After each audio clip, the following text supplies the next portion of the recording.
Welcome to this explainer. Today, we're pulling on a seriously fascinating thread.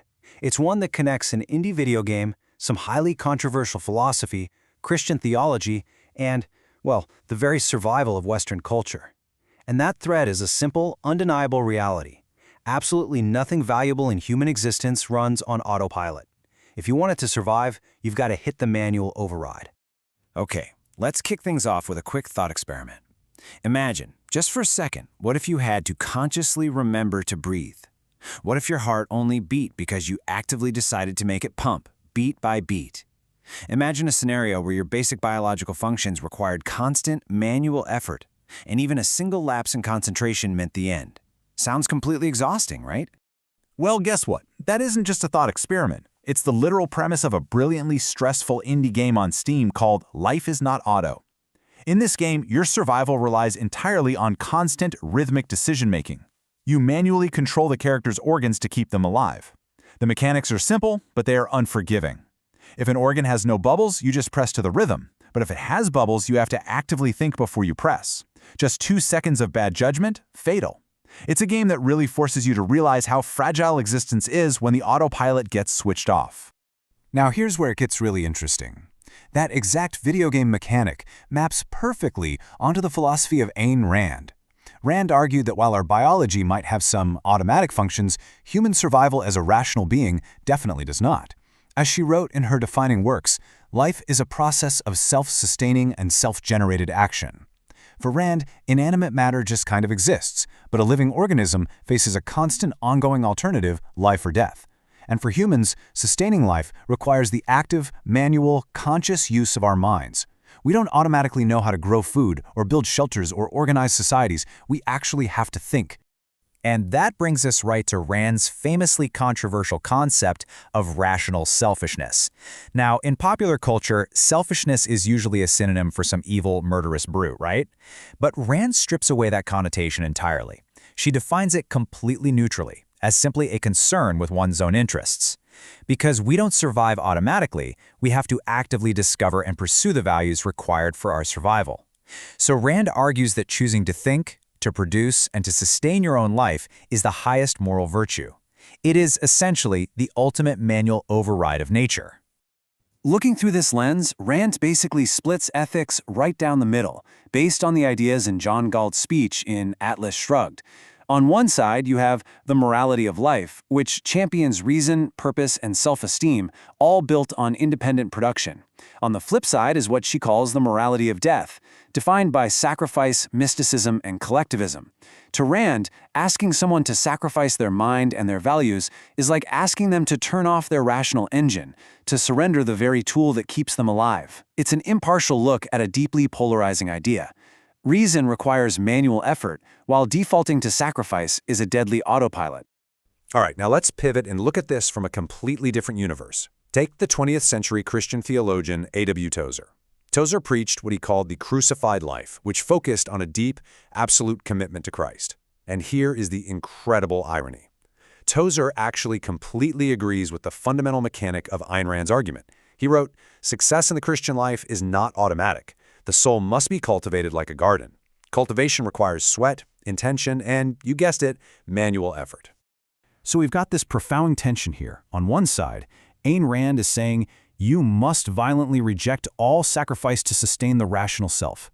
On the other side, A.W. Tozer is saying you must deeply embrace sacrifice and the crucified life to cultivate the soul. They are literal polar opposites on the value of sacrifice. But look at what actually unites them. They both look at the human condition and say, you cannot coast. Whether you're building an industrial empire or cultivating a spiritual garden, if you just leave it on autopilot, it will die. Intentional action is the mandatory requirement for both. Aplikace dočasně nedostupná. Now, this is a real check error message from the ISCEVRO information system, and it translates to application is temporarily unavailable. Consider this a quick palate cleanser after all that heavy intellectual tension. But honestly, it's also a perfect metaphor. Think about it. What happens when a system is left unattended? What happens when the developers stop maintaining the code, or the servers are just left on autopilot?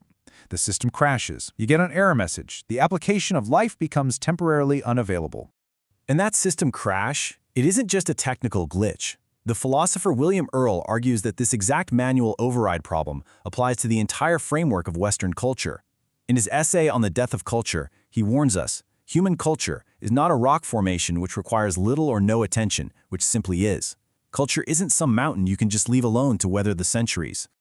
Earle makes the point that you can't just pile up a bunch of unread books in a library and call it culture. Culture is the life of the human spirit. It has to be actively created and lived in by actual people. It requires a real concern for our ultimate context, meaning we have to figure out what our lives actually mean. It must be lucid and it has to be consciously expressed. Like Earle puts it, culture simply cannot survive on instinctual autopilot. If we just rely on our basic appetites and biological reflexes, the human spirit shrinks into nothing. So what exactly happens when we do put culture on autopilot? Well, Earle offers a pretty brutal diagnosis of a dying culture. He breaks the human spirit into three main functions. First, philosophy, which should give us lucidity, degrades into this hyper-specialized technical analysis with zero grand vision.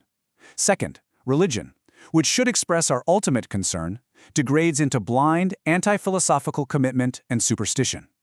And finally, art, which should express the human image, degrades into pure expression, just meaningless, sensuous surfaces with no actual message. They all become isolated professions operating totally on autopilot. But how did we actually get to this crash point? It didn't happen overnight. In past eras, these functions were integrated. Art, religion, and philosophy all worked together to express the ultimate concerns of the human spirit. But as we moved into the modern era, these disciplines became autonomous. They became heavily professionalized. Philosophers started writing only for other philosophers. Composers wrote music just to test audio equipment.